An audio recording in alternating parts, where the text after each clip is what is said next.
Me sunanka? Sunana Ibrahim Umar. Shekaranka nawa da haihuwa? Shekara na 20 da haihuwa. Me addininka? Addinin ni musulmi ne. Kai wani yare ne? Ni yaren Fulani ne. Ina aka haife ka? An haife ni a Dogon Dawa. Kana da yara? Ina da mata biyu, yara biyu. Me sunan matanka? Akwai Hadiza, akwai Hurera. Yaranka fa? Yara na akwai Sule, akwai Shehu. Ka yi makaranta?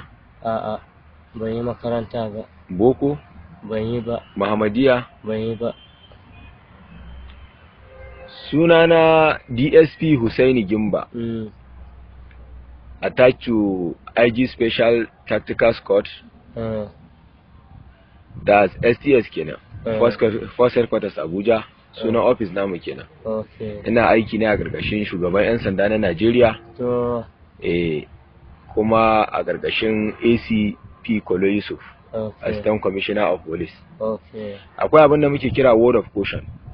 Watan gargadi kenan. Kana son na yi maka shi da Hausa ko ne maka shi da Turanci? A'a, ina son a yi man shi da Hausa. Na yi niyan gabatar da kai a gaban kotu. To. Kana da bayanin da za ka yi mun? Akwai bayani sosai ma. Ba zan tilasta ka ba ko ne maka alkawari don ka gaya mini gaskiya. Ba tilasta a wannan al'amari. Amma komai ka faɗi, zan ɗauke su haka a record kuma a rubuce, kuma muna yi amfani da shi a matsayin shaidu a kanka a gaban kotu. To ba damuwa. Ka yadda? Na yadda. Ka yadda? Na yadda. To kai mun bayani. To ni dai cikin laifukan da nake aikatawa muna yin kidnappers, kuma muna yin robilin, muna koran shanu. Inda anan hanyar Abuja duk inda ka je ayi wani fashi ko satan shanu, to in ba ni ciki, yara na ciki. Wanda muke aikata laifuka dai da dama a nan kan hanyar Abuja nan, ba ma a nan kaɗai ta tsaya ba, har wajajen Katsina haka muna zuwa, wajajen Zamfara duk muna zuwa mu aikata laifukan nan. So ina da bindiga guda biyu, da AK-49 ɗaya da Z3 guda ɗaya, yara na kuma suna da AK guda 4 wanda muke aiki da su kenan. Akwai kuma wani oganmu wanda yake kawo mana makaman nan a Zamfara yake, ana kiran shi Alhaji Siraju. Sukan ɗauko kayan nan daga Libi, ake hiddo kayan nan, sukan zuwa daga tsakanin Nijar da Libi, akan zuwa da raƙuma kaman guda 100 haka aje a kwaso kayan nan in an yi odar shi. Sukan zuwa a ɗauko su da raƙuma, in mun so a ba mu kayan nan, Alhaji Siraju zai sanyo motar shi ya lodo mana ko bullet guda nawa muke so, ya zo ya kawo mana su a nan dajin Rijana, ya aje mana su. Mu yi ta aiki da wannan makaman, kuma in zai saida mana bindiga yana saida mana AK 730 muke sayan su. G3 din nan kuma na saye shi a hannunsu kusan 950, amma su ba haka ma suka sayo su, suna dai tura mana mu saboda suna ganin muna samun kuɗi a banza. Muna samun kuɗi ga kidnapping din nan sosai. Muna samun wata ran mu samu miliyan 10, miliyan 5, miliyan 7, miliyan 6, miliyan 5 zuwa miliyan 4, miliyan 3, har miliyan 1, har 500,000, kai har 200,000. Amma da sakamako yanzu abun ya yi wuya a nan hanyar Abuja, an aje matakan tsaro. To shine ba mu ji daɗin wannan ba, mun koma daji yanzu. Fulani ne 'yan uwanmu kawai muke takura mawa, talakoki wanda ba su da wasu kuɗin kirki. Hai ka ɗauko agwai bai wuce 100-150, muna cin wahala. Muna son mu dawo a bakin titin nan muke ɗaukan kaya da yawa dama. To yanzu an aje matakan tsaro, da mun zo sai a bi mu. Akwai 'yan sandan da suka kama ni, na yi mamakin kama ni sosai, ba ma kaɗan ba, saboda ban yi tunanin ɗan sanda a ce ɗan sanda ya kama ni. Na yi gumaji da sojoji su zo su nema na in kuɓuta, su yi nema na in kuɓuta. Hai gashi wai 'yan sanda sun zo sun kama ni, haka nan a bakin titi, kuma da 'yan sandan nan suka kama ni na ba su haɗin kai, na je na kai su ga sauran yara na inda suke.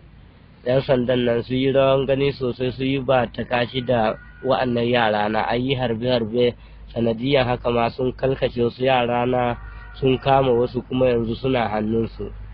To mu dai ga mu nan yanzu a hannun hukuma, kuma duk irin abubuwan da nake gama na gama gaskiya ne, saboda ni abubuwan nan na yi nadama a kan shi, abin da nake yi na yi nadama a kan shi.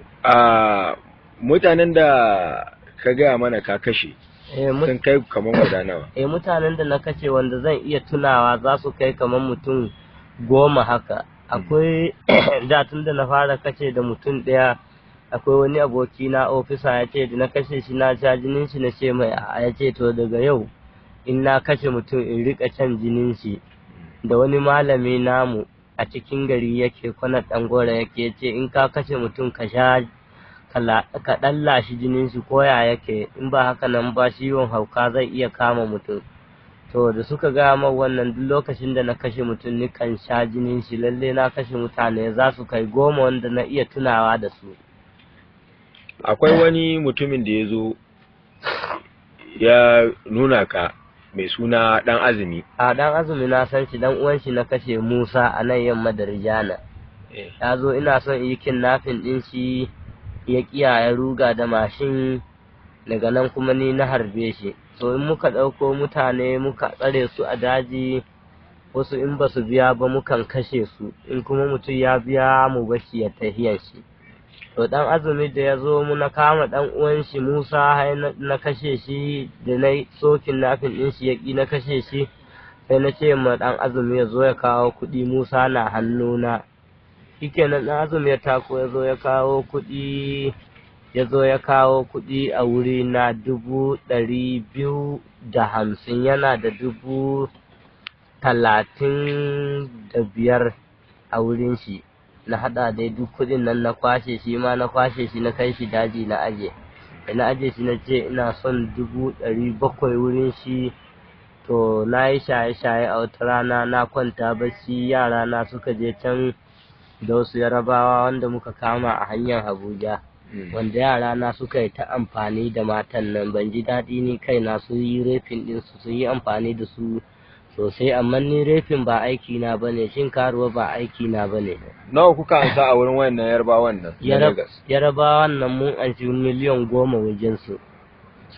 Akwai wani kuma da ya ƙara zuwa ya nuna ka a wurin 'yan sanda, wanda ya ce ka kashe baban shi, me ya faru? Wannan a nan kan Rahir Rijana ne, baban shi ya ɗan taho yana yawo, muka haɗu da shi. Tsohon nan na ce mai zo mu je zan yi kidnapping ɗin shi, tsohon nan ya ce bai zuwa, bai da abincin da zai shi da iyalin shi, balle ya zo in kama shi, to me zan samu? Shikenan da na je kanan ina ja da baya in tafi in jale shi.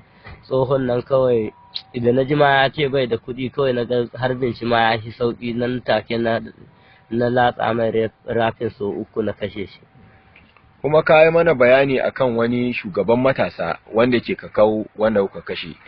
Me ya faru? Wannan shugaban matasa shi ma mun je lokacin ma gaskiya ba aikin nan ina ɗanyen shi sosai, mun je da manya-manyan barayi, su Bulak, su Ofisa, su Ardo, su Kiri, su Nono, marigayi Nono wanda aka kashe na Rijana, kawuna ne ka sani.